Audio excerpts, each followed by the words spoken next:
Hello, everybody. I'm NIS, and I'm one of three co-founders of In SYNCH.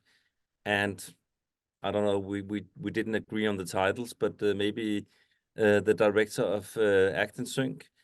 And this is fantastic. It's really nice that you are all joining, and we have been looking forward to the first edition of Zoom in SYNCH, which is kind of In SYNCH's online edition of networking and collaboration across Europe.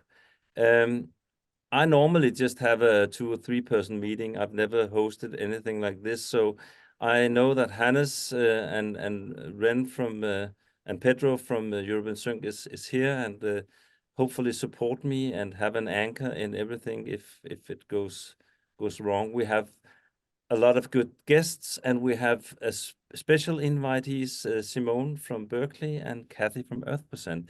But let me just start by saying that this is, of course, I will tell you a little bit about In SYNCH, but this kind of Zoom Sync first edition is about In SYNCH and what we experienced in our first gathering in Berlin in September.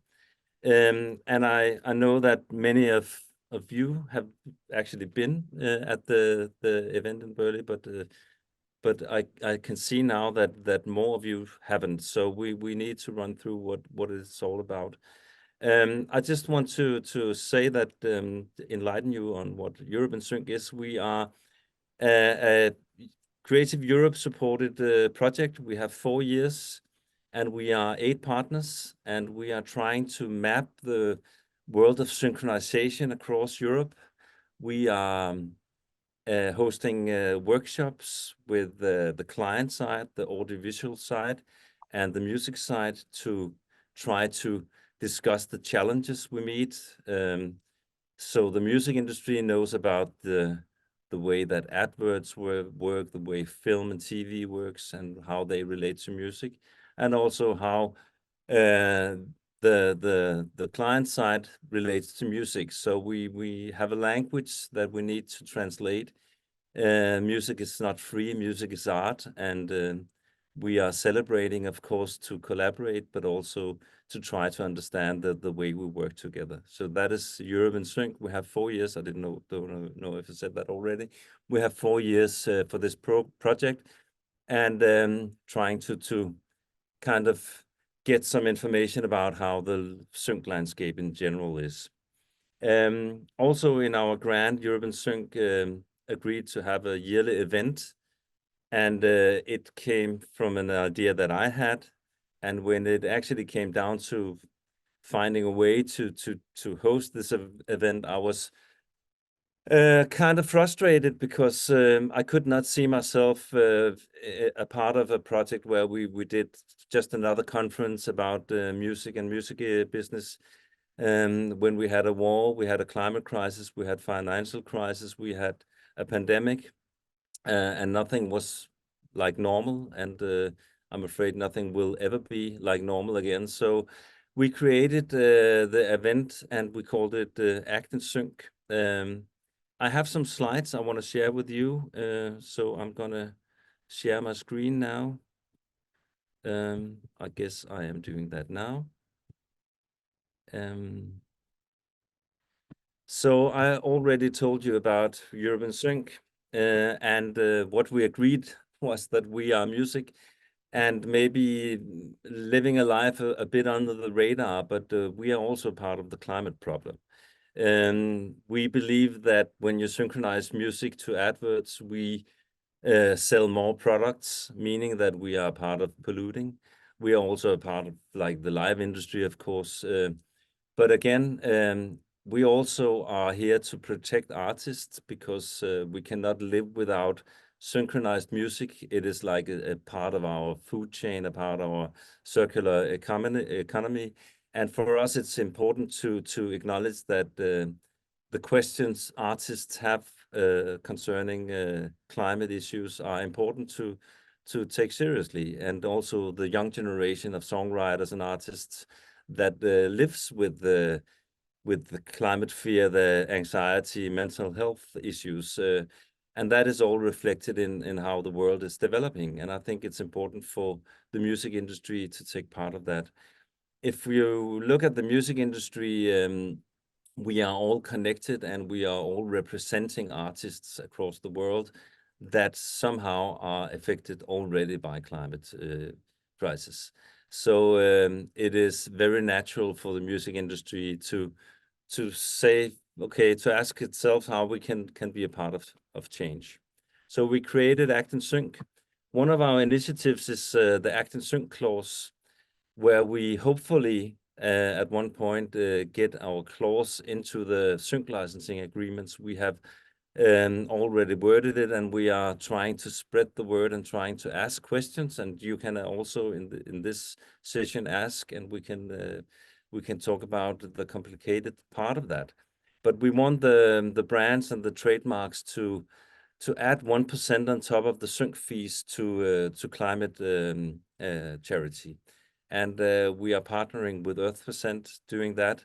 So we hope that when an artist agrees to put the music on an advert, that the brand will agree that it's a good way of tackling and also making awareness of the seriousness of the issues, and also that music is a part of the problem, but also a part of the solution.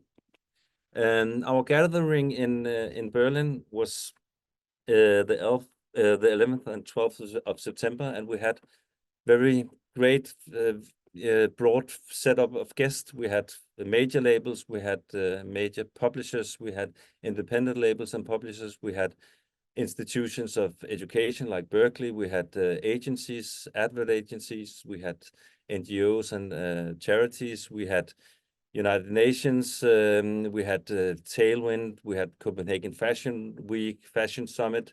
The film side was represented, the farmer side was represented, and songwriters, and of course Europe in Sync. We discussed over the 2 days music and climate initiatives, the Act in Sync clause, how music can drive as a gaining attention and creating change. We talked about leadership, that we need to be bold in the future, both personally, but also like in our leading positions in all industries. We talked about greenwashing and the issues around actually doing good when you're accused of greenwashing. A really great discussion. And we talked about education and climate. Act in Sync is traveling. We are, as a European project, privileged to be around, and we just came back from Blind Check in Milan. We're doing the Art Directors Club in Barcelona next week. Today we have the Zoom on Sync, and we have great guests. We have Simone, Interim Executive Director at Berklee, and we have Cathy, Executive Director at Earth%. So welcome all, and as we say here, we are all a part of the creative class, but the creative class needs to step up and use the privilege it is to actually have a language that speaks to people. So you are now invited to be a part of the courage class. So welcome all, and I will stop sharing my screen here. That's it. Welcome, and welcome to Simone and Cathy. Our aim in Berlin was actually to have an open conversation with everyone. That is a little bit of a difficult task when you are on Zoom. But if I can start by asking you, Cathy, we are very curious about what you do in Earth%, and we are also very interested in Berklee and what you do. But to start from the angle of Act in Sync and our first meets in Berlin, what did you take back from our experience together? Hey, thanks for having me. It's good to see the people that I met already, and hi to those who I don't know yet. It was a fantastic few days in Berlin. First of all, for me personally, can I just say it was so nice to feel part of Europe again, you know, on my sad little island. It was really important for me actually to be part of a pan-European project. That meant a lot. And what did I take from it? I was really so Earth% works right across the music industry, working with musicians, artists, record labels, distributors, publishers, all parts of the music business to act for on the climate emergency. But it really felt like a chance to go deep into this area, sort of thinking about music sync in particular. And it surfaced some things that I think are pretty universal in a lot of conversations that we're in, which is this collective recognition and desire to do something, but quite a difficult question that everybody holds, which is, but who is it that has to do it? Like, who has to move first? Or who, if we all agree that we want the planet to be a sort of stakeholder in the music business, and we all recognize the seriousness of the position that we're in, felt like there was real unity around that. There was a real sense of collective action and that recognition that we have to be the adults that the future is asking us to be and that future generations are asking us to be. But always in music, it interests me how you come back to some quite sticky questions about, yeah, but in the end, who has to do that? It's almost like, who pays? Who has to do that? So I felt some of those tensions that I think are interesting, the real desire to do something, and then the question around it. But being able to have that experience with such a diverse group in terms of where people were coming from, what part of the music system, and then to have those conversations in an environment when we spent a day on a regenerative farm. And I think that really lifted people up from, wait a minute, if we try and put a clause in a sync contract, what does that do to, like, and what about the soil, and what about the pollinators, and what about the future, and what about the children and everything? It was really beautifully planned in that sense, and I thought it was very helpful for us to get our heads up above some of the detail that we still need to address, but to remember what we're all in this conversation for. So thanks for the positive feedback. That sounds like actually what we hope for. So that's really good to know. Actually, I'm in Paris at the moment, and I spoke to a young Parisian, and we came to talk about when you live in big cities like Paris, Berlin, London, whatever, you tend to forget to the feeling of walking on soil, to be in nature, to be near the water, whatever. That's a privilege we have in a small country like Denmark. But when you say that, I think the whole feeling that we had in the farm was actually quite showing that we put ourselves in a corner as human beings, that feeling nature and being in nature is something that we are actually surprised about how we react to when we are there, which shows, of course, that we are maybe disconnected. And that is maybe one of our big challenges when we try to connect people to look at nature, because we are kind of disconnected from it. That was my learning. Yeah, and I think music and advertising businesses generally are inherently pretty city center, generally quite city center focused, even if a lot of the artists and creatives that people work with are, and increasingly these days and quite a lot of the time post-pandemic, are not necessarily any more located in those same city center locations. But I was just at a big event in the UK about all sorts of things about the future and the multiple crises we face, and it happened in the Eden Project, which I don't know if many people know what that is, but it's sort of the largest tourist attraction, I suppose, but it's a genuine, very serious centre of conservation and regeneration down in Cornwall. And the main parts of the conference took place in these incredible biomes, one of which is a rainforest biome and one of which is a Mediterranean biome. And as a setting for conference, it really made me think about our Berlin experience as well, that we should really try to program our time to think about these issues if we want to feel some of what we need to feel in order to act on the crises that we face, the ecological crisis we face. I think it's incredibly helpful not to try and do that sat in normal city centre offices or, you know, hotel conference centres. I think it's really good point. Yeah. Simone, what did you bring back from Berlin? Oh, well, that's a huge question. And thank you also for inviting me. It's great to see everyone. And, you know, I would echo everything Cathy said. I think that question of community, of being able to talk to so many people who are approaching the topic from different angles, was definitely important. And it's made me think a little bit about what we do here at Berklee, and Berklee Valencia in particular, with regard to sustainability. And actually, I'm going to switch the word around a little bit, because I was at a conference in Manchester in October, and I was talking to this young sculptor. It was at the Manchester School of Art, and I was talking to this young sculptor named Maeve Thompson.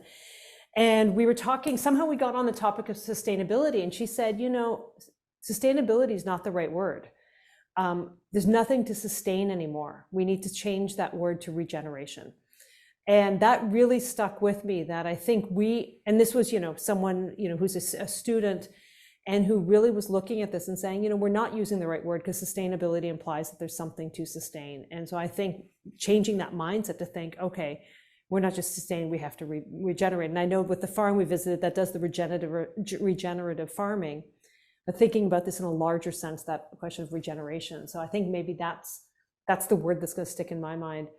But it made me think about what we do and what we can do. And this question of, you know, when we were looking at this and talking about the clause, the sync clause, and how, you know, I think when we think about the environment, we often think about things like, you know, okay, for a festival or for a tour, you know, how do we have, you know, merch that is more environmentally friendly, and not necessarily thinking about that question of giving back financially in other ways.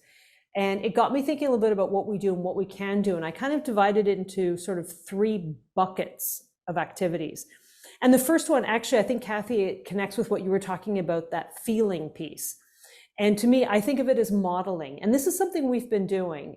We have a diversity, equity, and inclusion plan, and sustainability is actually one of the pillars in that plan. So we'll have to rethink if it's actually sustainability or regeneration. That's a conversation for another day.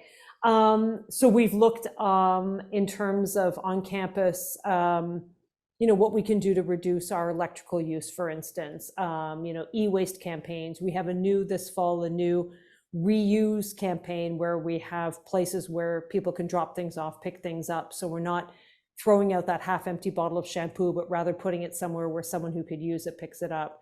So to me, that's kind of that feeling piece that, Cathy, you were mentioning, that, you know, I think people have to feel and see that importance. And I think we can do that a little bit through the modeling. And then my sort of second bucket that I've started thinking about since Act in Synch is sort of an idea of how we can generally bring across the idea of the environment and of sustainability and regeneration.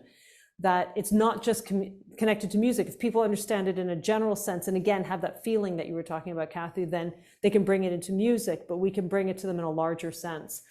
And so we've been talking, for instance, about adding, you know, we're right here on the Mediterranean, about adding an oceanography class. And we've been talking to the aquarium that's here in the City of Arts and Sciences, where we're located, about possibly partnering with them on this. You know, they have a large environmental focus, and they do a lot of, you know, rescue of sea turtles, that kind of thing. So how we can collaborate.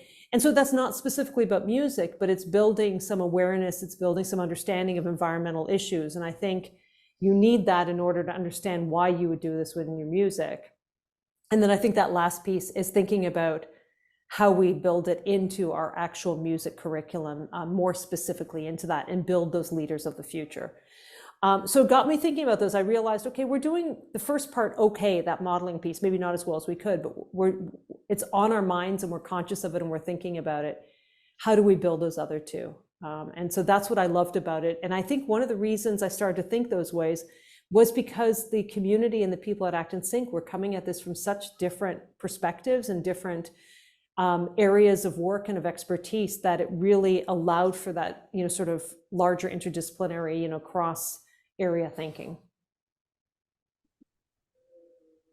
It's fantastic. I'm really honored about what the 2 of you have shared already, and exactly the point of you know, connecting people from different industries to, you know, the first questions I had when I mentioned Act in Sync and music and climate was like, okay, so what's the connection? Yeah, we know the concerts and the live touring and all that, you know, the merchandise and stuff, but it's much more than that, and it's about culture, it's about how we live, and also you know, what's the call of action and what to do. Yeah, but the first thing starts with the meeting. It's the first meeting, you know, the talks we have, the sharing of ideas, and I think that it is not maybe music, it is not maybe the fashion industry, it's just us as living persons on a planet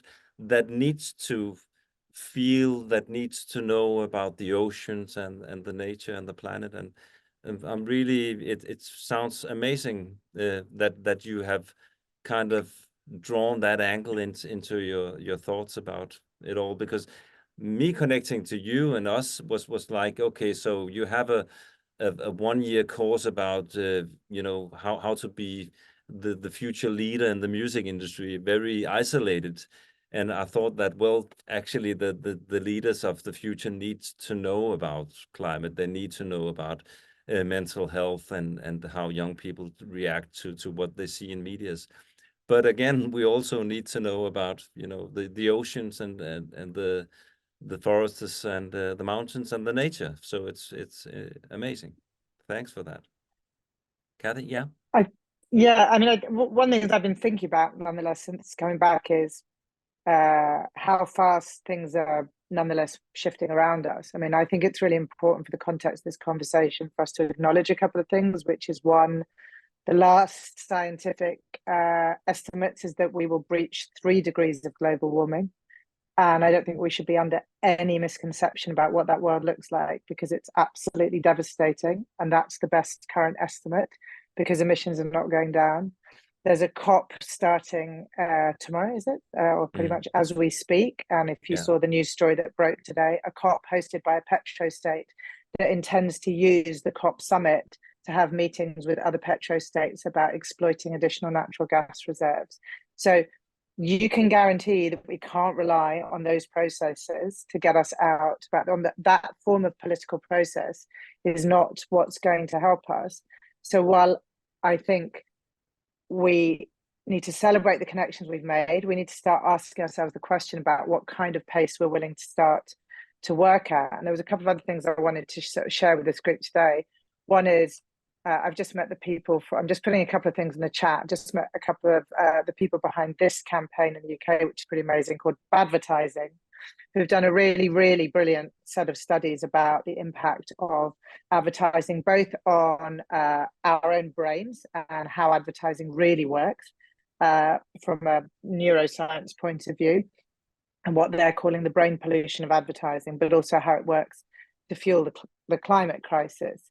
And something really significant has come out of their work at the moment, which is, for the first time ever, I'll just put the story here, an advert for an SUV was banned on environmental grounds. So this campaign group registers complaints with the UK's Advertising Standards Authority a lot, and occasionally something gets upheld, and most of the time nothing significant happens. But this is the first time that an SUV advert has been banned on environmental grounds. So I feel that we need, you know, when we want to talk about who's being courageous out there at the moment, there are people really, really pushing this now. And there's quite a large group of people saying, you know, that there are certain forms of advertising that we need to move to make a tobacco style ban on as soon as possible. And one should be for leisure flying, which is an interesting proposition. So the basic research suggests that all the flying in the world that people need to do because you need to go and visit a family member, or you absolutely have to take a business trip, are flights that will happen anyway, and they don't need to be advertised, right? You're going to take a flight if you need to go and see a family member, and if you have to travel for business reasons, you're going to take a flight. What advertising for flights does is nudge up behaviors that get people to take unnecessary flights and not contemplate other forms of travel. So that's one interesting example. And then the research around the impacts of how advertising has been used to boost SUV vehicle sales as a completely unnecessary class of vehicle in most people's lives, to take it from a vehicle that was used in the countryside to basically being one that's used around town means that most of the emissions reductions that we would see through people changing to EVs, or even some people giving up cars, is being cancelled out by the rise in SUV purchases, entirely fueled by advertising, the advertising proposition about why you need an SUV in your life. So I think these conversations are really, really important, and we need to start to factor in that kind of campaigning activity is going on out in the world, and it's not, therefore, like what we don't want to do is spend 2 years going, really, could we ever get a brand to contribute like 1% of one sync fee back to the planet? Like, are we having bold enough conversations? Is that enough? Is it enough if it's going to take us 2 years to come to an agreement, even about how we do it? I think we're going to have to find some really bold publishers, artists, and brands that are going to take probably a bigger leap, because in these other spaces, what I've just shared with you is what's going on. So, and if we want a world in which particularly musicians, artists can make a living through their music, which is the thing that I would support always, and sync is therefore an important part of that, I think we have to be seeing this big picture altogether. And there are some quite big debates for us to have, I think. Yeah, if I can jump in there, I actually agree. Certainly. It's one of the, as I was thinking about this, for a lot of our students, making these differences in the music industry could be a long-term prospect. And I mentioned this when we were in Berlin, for a lot of our students, when they graduate, they can't turn down a gig because, the film project is not, it has a very heavy carbon footprint, or they can't, necessarily pick how they travel on a tour because they might need to get from point A to B quickly, or they lose that gig. And so I think that's one of our challenges is, we're planting seeds for a long term. So how do we, exactly as you say, Cathy, have that big impact on the short term and still plant those seeds for when people have that ability to make those choices? And I think that's a really important distinction. So thank you, Cathy. Yeah, I think I've realized one of the things I feel very complex about is this question of, first and foremost, if we want a world with music in it, or music that's not entirely AI generated, then the struggle for most artists to earn a living through an equitable distribution of income from within the music system is very big live struggle right now. And so I think what I increasingly see is that we have the challenges to find a way to support that struggle, because most of the money that flows through the music system does not flow to the creators of the music, right? So how do we support that struggle and invite artists and all the other organizations to be part of the existential planetary struggle? But I think they have to go hand in hand, which fundamentally I also believe right across the board, because actually I think the struggle for workers' rights is a struggle for climate justice, is a struggle. We are trying to build a more equitable, fairer and greener future. So those things go together. But I think in music in particular, we need to really, really recognize who it's even appropriate to ask to make, in effect, financial reparations to the planet if they can't actually earn a living from the music they create anyway, which maybe take us on a whole different direction.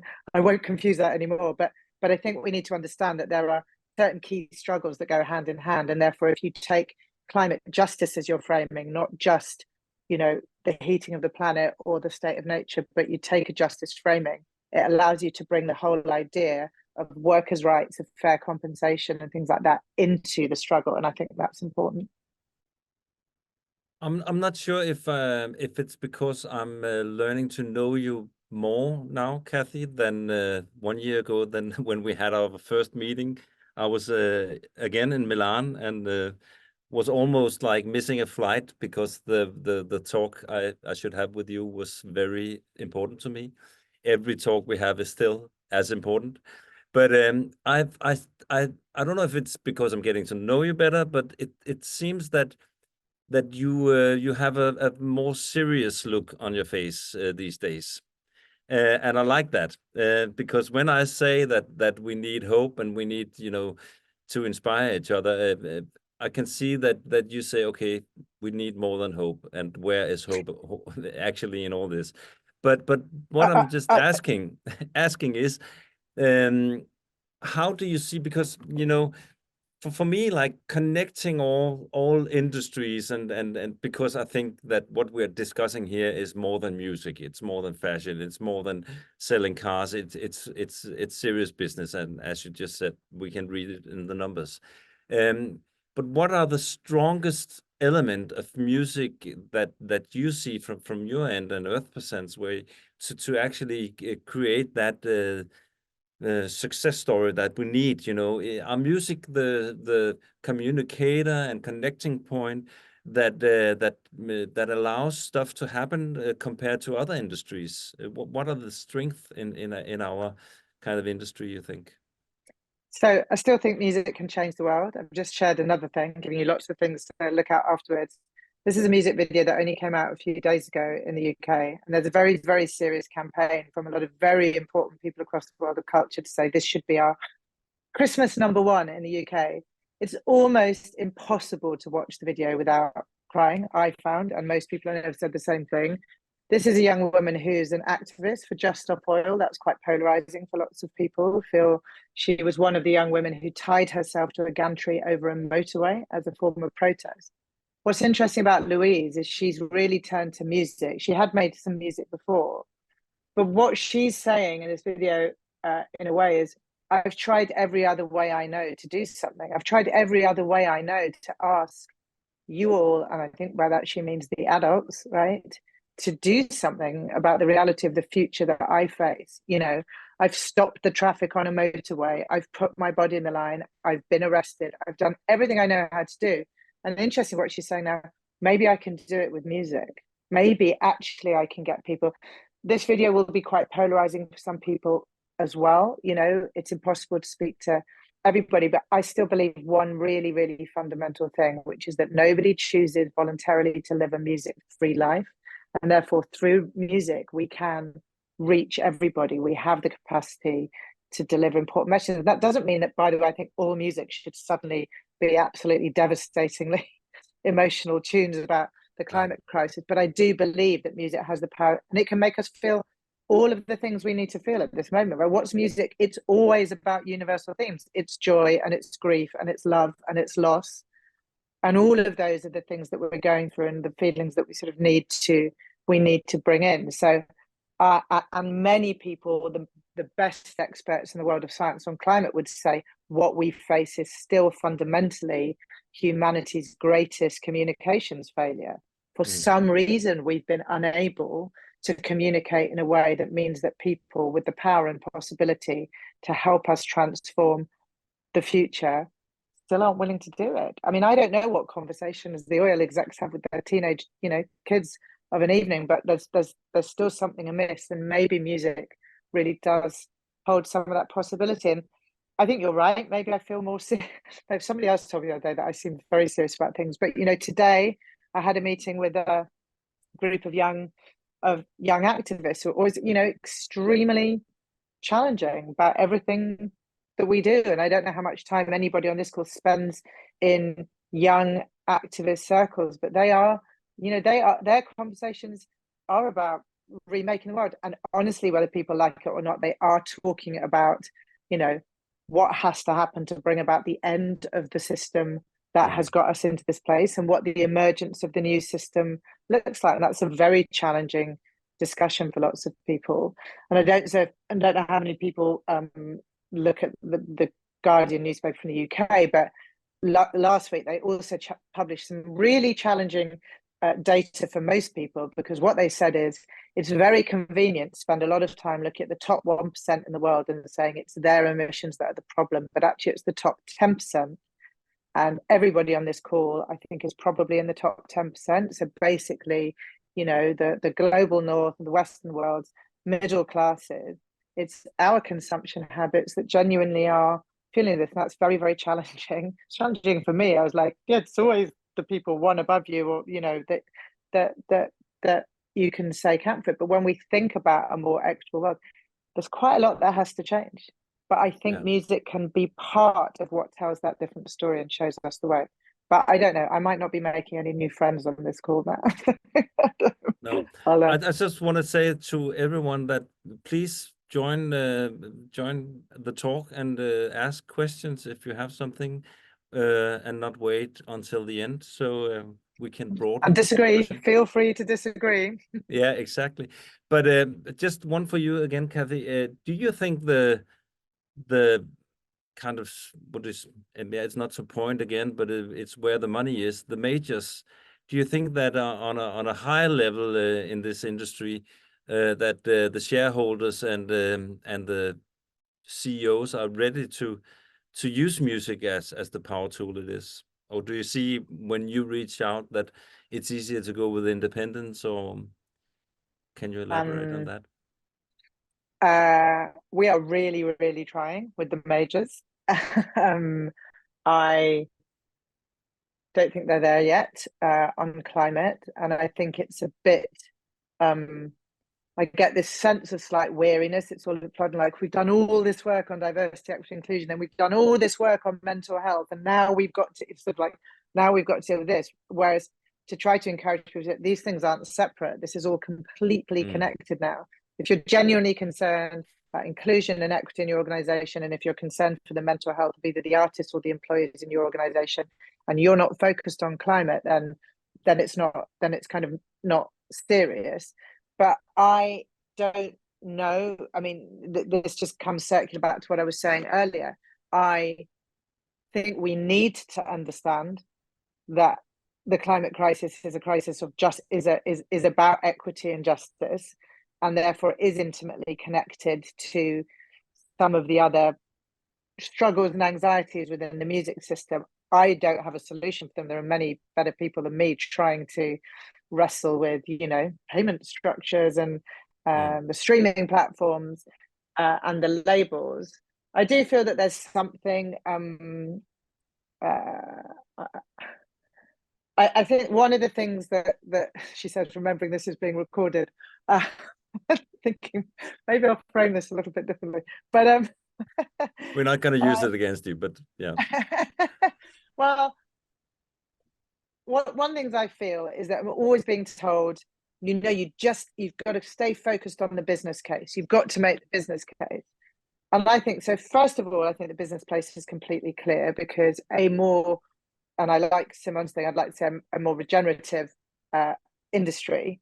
And regeneration means not just means going way beyond the concept of net zero. It means putting back. It means stop having an entirely extractive relationship with the world and actually getting to a point where you put back. And we really, really need that. So I love that. I think I totally love that framing. So to have a regenerative music industry would, of course, make good business sense.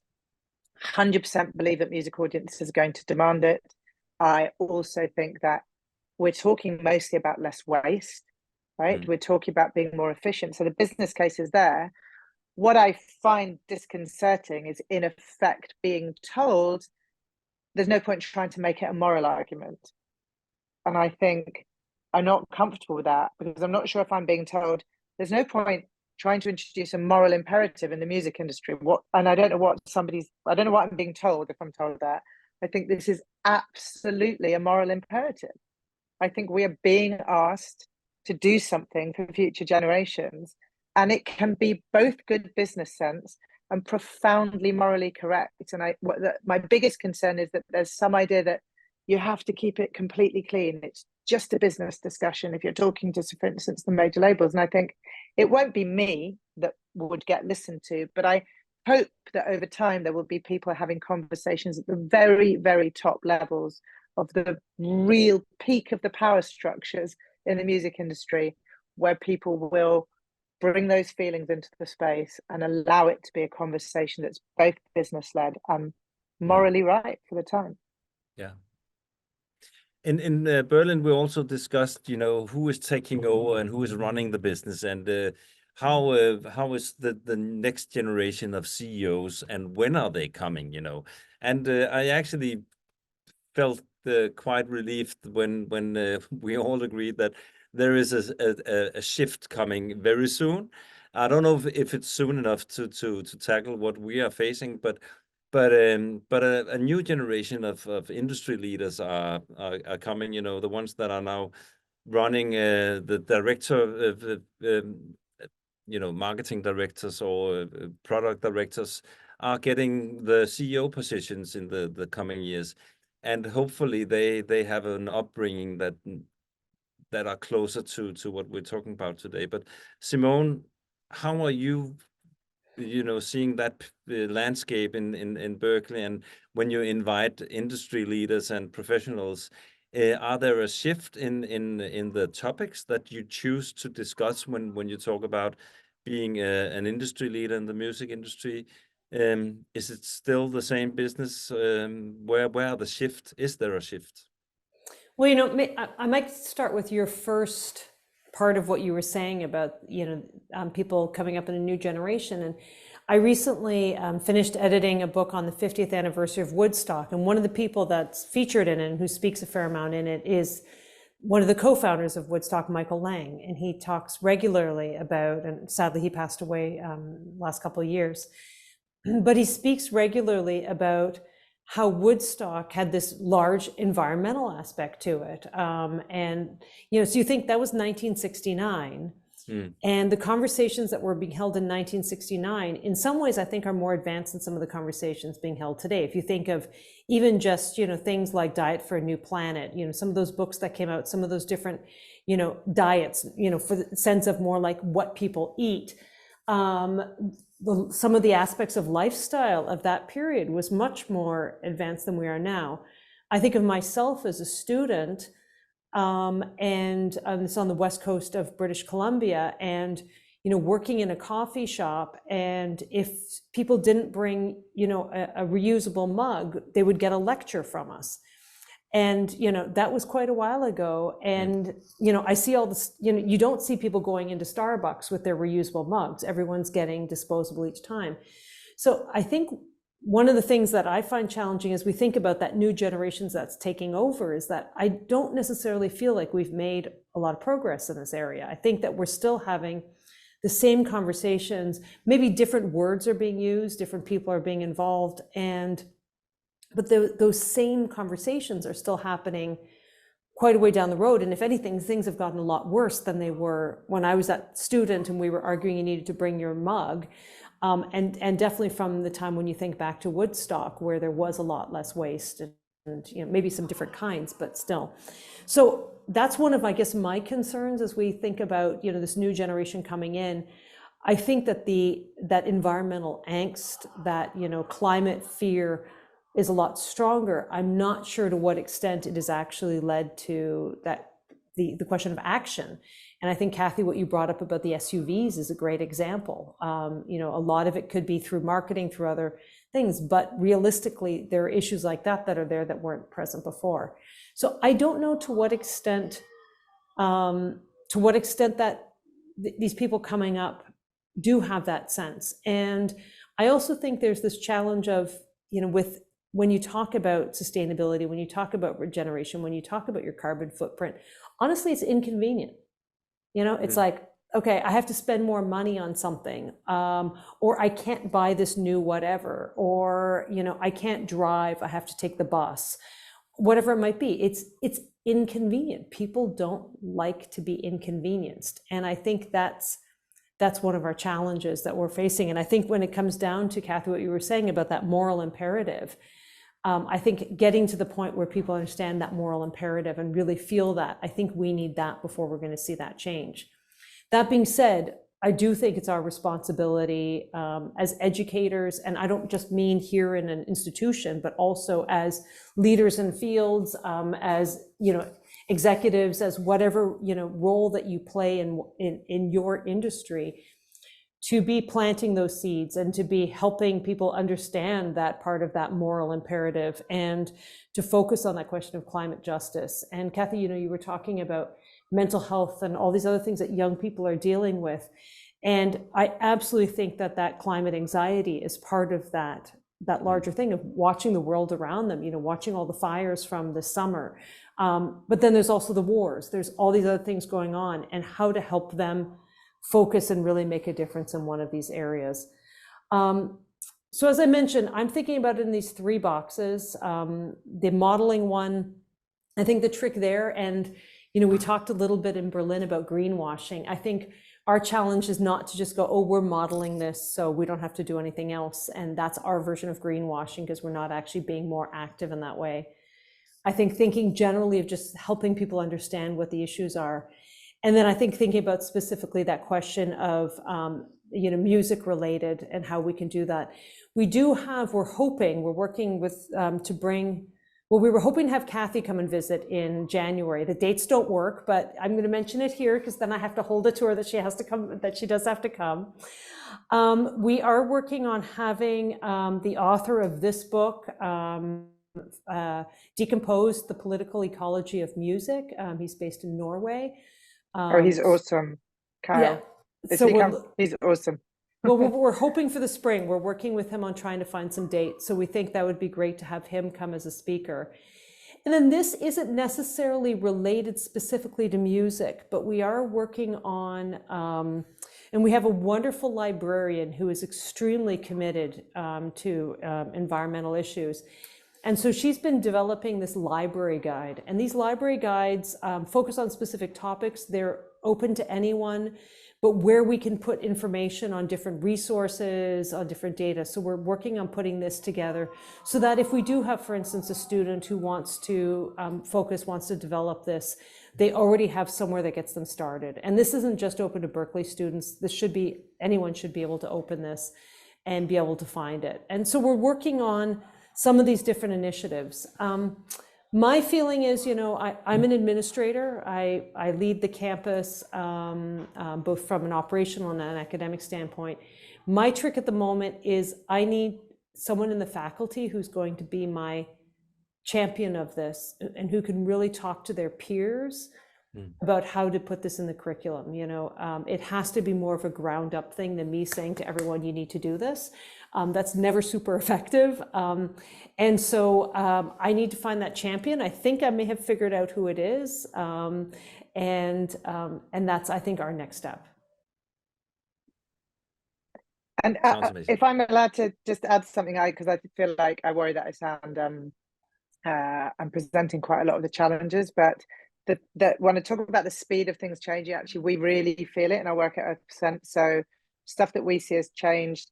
So the festivals next year, the number of festivals that we're working with that are just up for the shortcut route, which is let's just bake £1 for the planet into every festival ticket we sell. Like, we could do it so many other ways. We could have a guest list charity donation that we're trying to collect on the door, but there's a lot more people just going, this principle, let's just bake something in, let's just put it inside the activity, is really happening. And to be fair to the majors, we're in the bit of the conversation that's looking very interesting is the idea of just simply saying, if an artist wants to bake in their Earth% into an album release, that the percentage should come off the top and be split between the artist and label in their equivalent deal terms, which in many cases will mean, in fact, the artist is giving 0.2% of that 1%, and 0.8% is more likely to be from the label. So I mean, it will depend on the different deal, artist to artist. And sometimes, of course, an artist won't even have recouped an advance they may have had. So in fact, if the label is willing for that percentage to come off the top, in reality, it is the label making the contribution. And we have a handful of quite significant artists with major labels that we're in conversation with about their next album release. So it's the effective idea. It's like the Earth is your co-producer. So it's a producer point on an album, on a whole album, which if we can do that with some really major global artists, that becomes significant. And I think that's really our key ask at the moment of the major labels. Listen, I'd like them to do what they did in the wake of George Floyd's murder and the Black Lives Matter uprising, where they all put $100 million, the 3 major labels, into a social justice fund. I'd like them to do an environmental justice fund to sit alongside that. And I think that's the pressure we want to keep up. But in fact, our first point of ask is to say, if an artist wants to do something, they need you as their label to come in alongside them, say, yes, happy for you to do it, we'll support you. It can be part of the communications about this, as opposed to their slight hope that some artists kind of stay in a box. And we are seeing movement on that. So we're seeing quite a lot happening in the festival space. We are seeing some movement. with the majors, and we are simply seeing many more artists and sort of music adjacent organizations, even like music law firms, music accountants, things like that, saying, okay, we need to be part of this movement. This is a movement now, and we want to be on the right side of it. So there is good stuff happening. Yeah, I would say that thank you both for sharing, and also all the work you do on a daily basis. And it sounds, yeah, I'm getting hope at the end of a discussion. But again, tomorrow I face another day in reality world. But anyways, it really sounds like you are seriously taking some steps towards changing the world around you, both of you. And thanks for sharing that. Hannes, you appeared. Do you have any questions? I don't see anything in the chat. Yes, I actually wanted to throw a couple of things in. So for one, since we now moved over the conversation to the how and some examples, Europe in Sync is planning and therefore calling for as many examples as possible how we can all contribute. So this goes to all of the audience.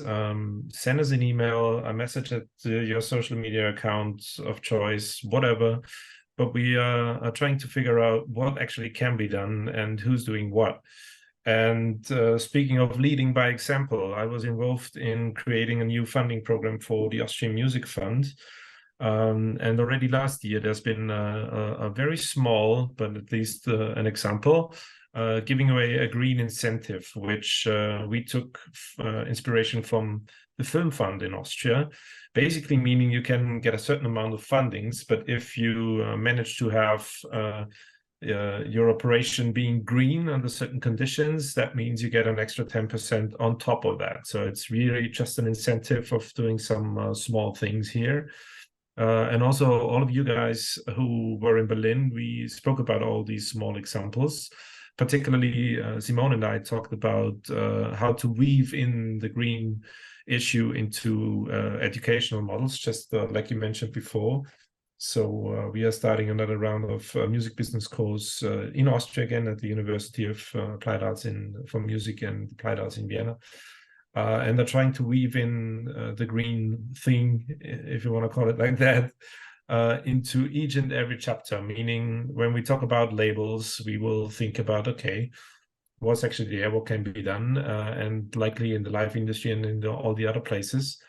And all of these things feel incredibly small, but they can be rather meaningful if we all do. And I think this is one of the lessons we've learned, especially in Berlin, taken the fact that the music industry, the games industry, the TV and film industry, the advertising industry, all of the ones that we are talking about here in the sense that they all are touched by the sync issue, they together can be really, really impactful since they cover a huge place of the earth.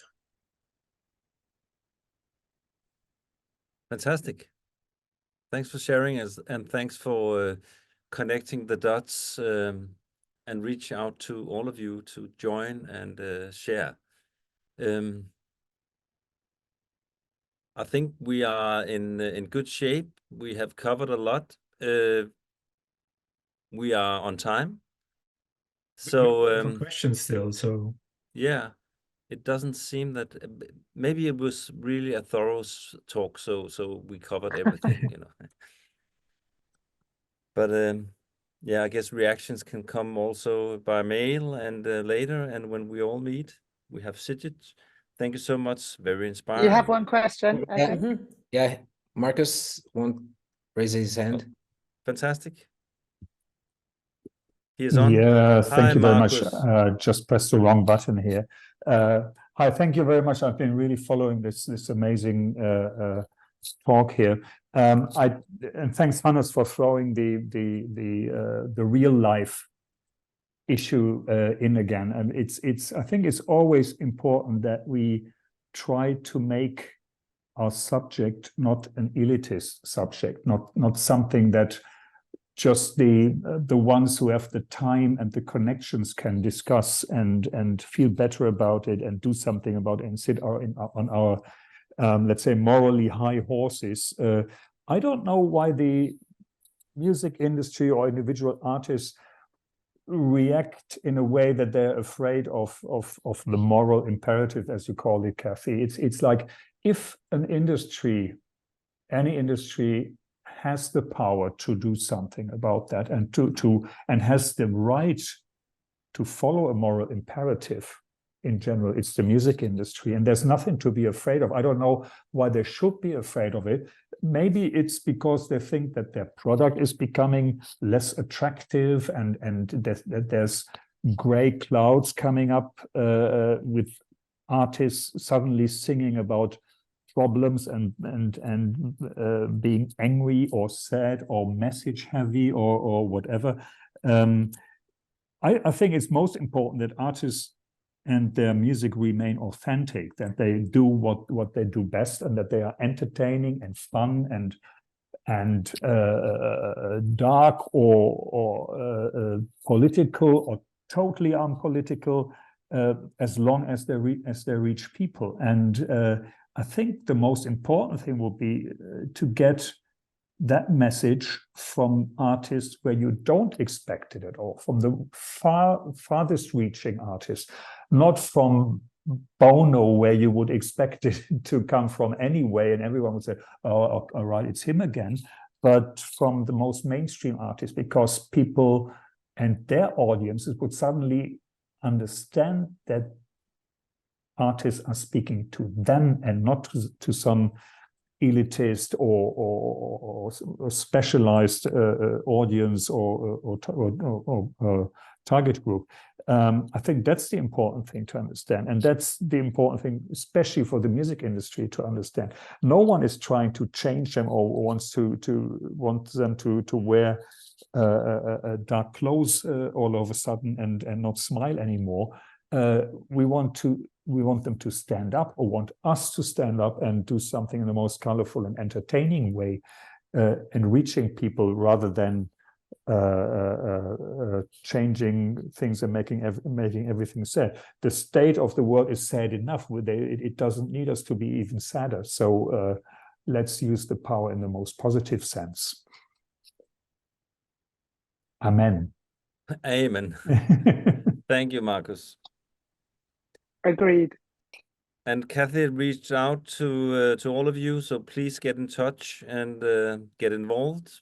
And joy is important. Thank you so much for that. I would just, if maybe, yeah, it's time. I would say we're all on the same side. We are the results of our actions. And there's one thing, that is Stephen Ferris saying, thank you so much for organization, hosting.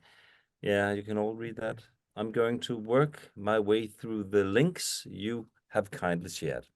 Thank you so much all for taking part of this. I think it was very inspiring, and I'm happy. I actually think I want to revisit it in the recording made here. Clever words. Thank you for sharing. Thanks for listening.